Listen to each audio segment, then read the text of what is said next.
Today we are doing a highly requested video. We are talking about our sex life. What? Keep the hat on, or do I take it off? Depends what hat you're talking about. Do I put my sex hat on? It's just like a cone.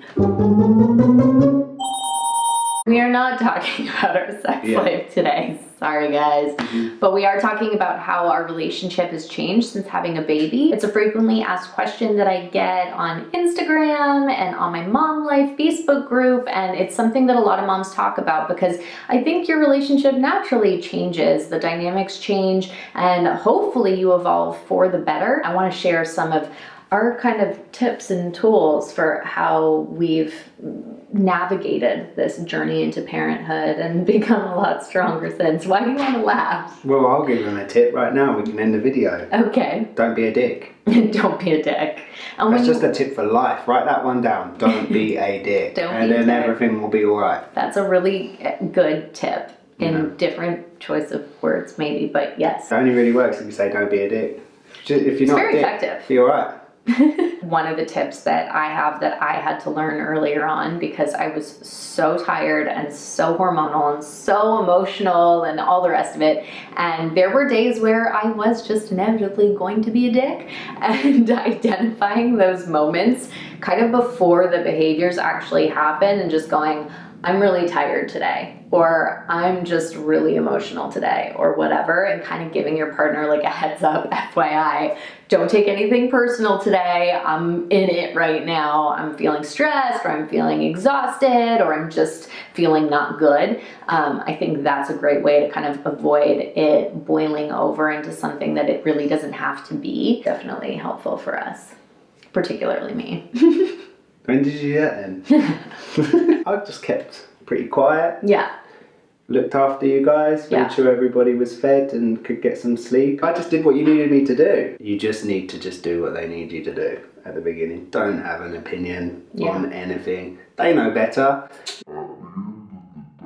Early on, we also established and would communicate like, this is what I feel. This is what I want to do as far as parenting Bowie, making those choices. You know, this is what I feel like could work and I want to try and whatever, but never claiming like, this is the right answer, because ultimately neither of us had any clue what we were doing at all. There isn't always a right answer anyway. It's a lot of trial and error, isn't it? Absolutely. And I think for me, a lot of the issues, challenges, I don't know what you want to call it, but the beginning phase that was absolutely crazy for me mentally, it had a lot to do with hormones. Like, hormones are so real. You gotta respect the hormone. And he was amazing with that. I think. Well, I think that comes from living in. I grew up in a house of 3 women. There was a wave of emotions at all times, so I learned pretty quickly at a young age that it's a different thing. Patience, you know. More patience, exactly. You were so patient with all of those things, and so respectful of the fact that it was hormones. And sometimes in those moments,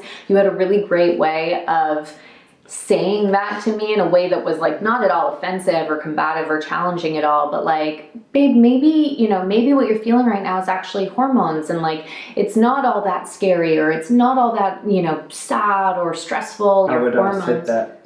What accent?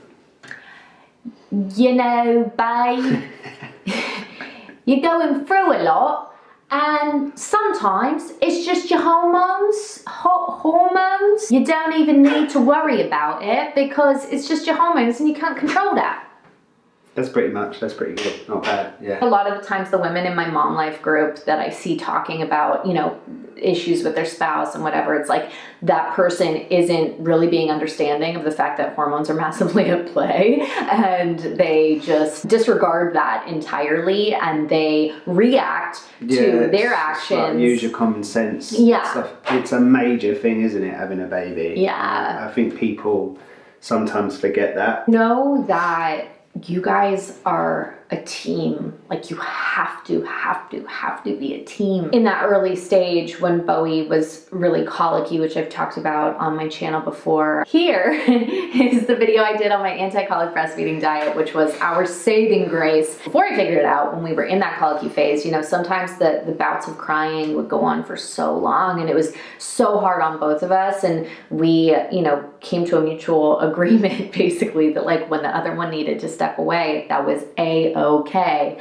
and you just needed to let them know, like, okay, before you got to that breaking point, I gotta tap out. Some people don't, do they? And then like mad things happen. As long as they're in a safe place in their crib or bassinet or whatever, if you have to take that 30 seconds, a minute, 2 minutes, 3 minutes to just catch your breath, do it, and then come back in with that, you know, new energy and feeling a bit better about the situation. Babies crying is intense. I don't know if you know anything about like SAS Special Forces training. Yeah, they quite often play babies crying in the background of whatever it is they're doing or about to do. Because it's so distressing. Like, it's distressing, it's disorientating, it's insane. Our bodies just go into this, oh, like, I've got to do something. Yeah. That's stressful and you need to take breaks. I recently did a video that was my first year of motherhood update, so you can also check that out if you want to hear more about the colicky phase and some of the breaking points that I hit throughout my motherhood journey. And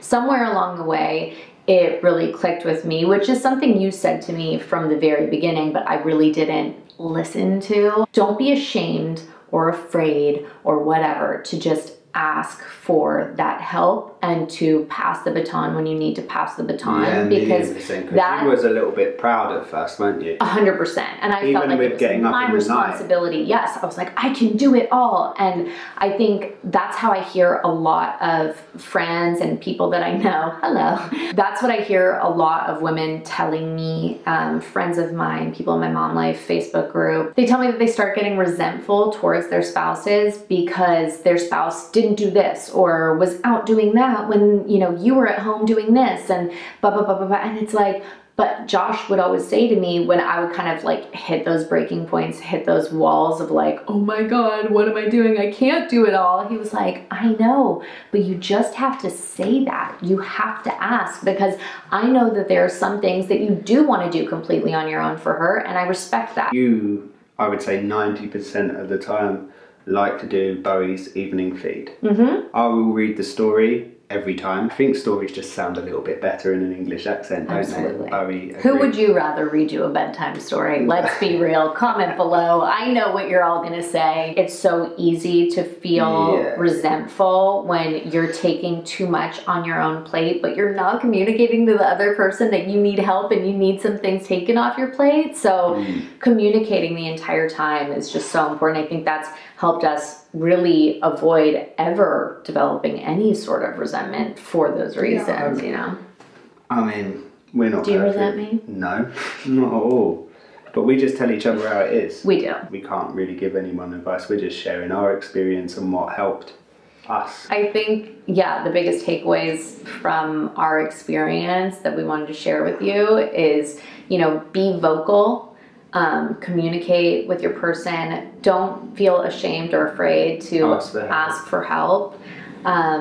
Be sensitive to the other person's situation, scenario, and feelings, because everyone is exhausted. Everyone is on edge. So every little thing can really weigh you down. Every little thing can be the straw that broke the camel's back. So be sensitive. Yeah, and if you think all of that sounds like a nightmare, then don't have a baby. It's gonna get mad. It is mad, but it's the best. Yeah, it's the best now. Like that, it goes super fast. Anyway, I mean, at the time, an hour feels like 6 days. You do start to miss all of these crazy phases that we're talking about, which seems insane. I'm gonna play you this video back when we were in it. Yeah, when we're in it again. I'm like, it's not going to sleep. Just out tonight if you want. I'll be eating my words, but and laugh. That is the last thing I want to say. Yeah, we used to get into bed and laugh a lot, didn't we? Laugh all the time, especially in those moments, those challenging moments. You're gonna cry if you don't just laugh, and it's way better for your soul and for your spirit to just laugh in those moments. You're in this together, and that baby ultimately was just a product of your love. So Yeah. Enjoy it. If you guys enjoyed this video, please give us a comment below. I feel like we should do like a Q&A follow-up or something because this has been such a highly requested video. So if you have any questions for us about our relationship, our parenting journey, leave them in the comments below. Obviously, give it a thumbs up and make sure you're subscribed to the channel and turn on that bell notification so you get notified whenever we put up new Life's a Beech videos on the channel. And we will see you in the next one. Mwah! Bye.